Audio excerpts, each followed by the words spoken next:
আওয়ামী লীগের ২০তম জাতীয় সম্মেলনকে সামনে রেখে ঐতিহাসিক সোহরাওয়ার্দী উদ্যানে চলছে সভাস্থল নির্মাণের শেষ মুহূর্তের কাজ।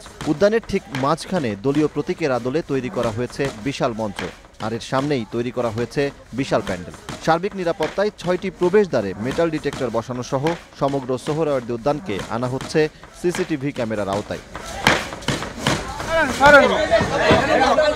দেশি বিদেশি হাজারো অতিথির সামনে দেশ ও দলের ইতিবাচক ভাবমূর্তি তুলে ধরতে তৎপর আওয়ামী লীগের সম্মেলন আয়োজন কমিটির সদস্যরাও। বুধবার সকাল থেকেই সভাস্থলের কাজ পরিদর্শনে সোহরাওয়ার্দী উদ্যানে আসেন আওয়ামী লীগের সিনিয়র নেতারা। সভাস্থল পরিদর্শন শেষে সম্মেলনের প্রস্তুতির বিষয়ে সাংবাদিকদের সাথে কথা বলেন তারা।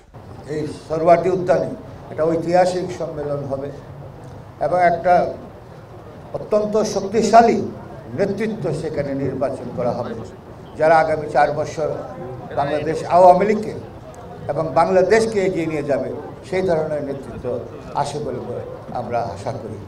সাজসজ্জা শুধু ঐতিহাসিক সোহরাওয়ার্দী উদ্যান মঞ্চ, প্যান্ডেল আর ঐতিহাসিক সোহরাওয়ার্দী উদ্যানকে ঘিরে নয়, সারা ঢাকা মহানগরীকে কেন্দ্র নিয়েই শুধু নয়, জেলা, উপজেলা, এমনকি ইউনিয়ন পর্যায় পর্যন্ত।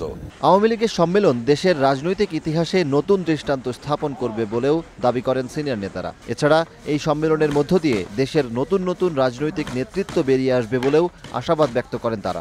একটি বড় বিজয় অর্জন করেছে আবার দুদিন আগে আমরা, যারা আমাদের মিথ্যা অপবাদ দিয়েছিল তারাই স্বীকার করেছে তারা ভুল করেছিল, তারা সিদ্ধান্ত নিতে ভুল করেছিল। শেখ হাসিনা হচ্ছে সেই নেত্রী যিনি এগিয়ে নিয়ে যাচ্ছে বাংলাদেশকে। দেশের ঐতিহ্যবাহী দলটির সম্মেলনকে সামনে রেখে বিপুল উৎসাহ বিরাজ করছে দলের নেতাকর্মীদের মধ্যে। তাদের আশাবাদ এই সম্মেলনের মধ্য দিয়ে বেরিয়ে আসবে দেশের আগামী দিনের যোগ্য নেতৃত্ব। সজল দাস, নিউজ 24, ঢাকা।